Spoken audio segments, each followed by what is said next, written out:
واضرب لهم مثلا أصحاب القرية إذ جاءها المرسلون إذ أرسلنا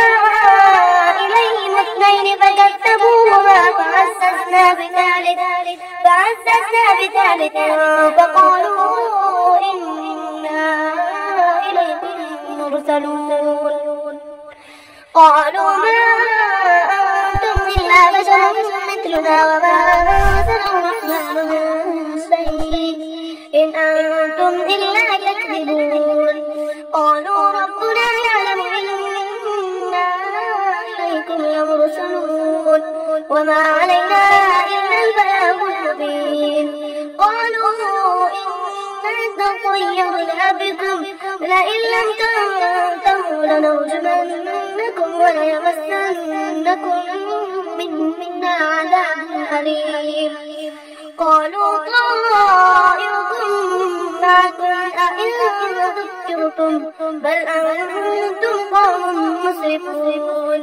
وجاء من أقصى المدينة رجل يسعى قال يا قوم اتبعوا المرسلين اتبعوا من لا يسألكم أجرا وهم مهتدون وما لي لا أعبد الذي فطرني وإليه ترجعون أأتخذ من دونه آلهة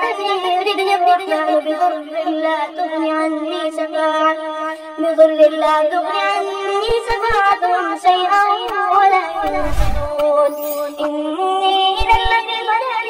مبين إني آمنت بربكم فاسمعون قيل ادخل الجنة قال يا ليت قومي يعلمون بما غفر لي ربي وجعلني من المكرمين وما أنزلنا على قومه من بعده من جند من السماء وما كنا منزلين إن كانت إلا صيحة واحدة فإذا هم خامدون يا حسرة على العباد ما يأتيهم من رسول إلا كانوا به يستهزئون ألم يروا كما أهلكنا قبلهم من القرون أنهم إليهم لا يرجعون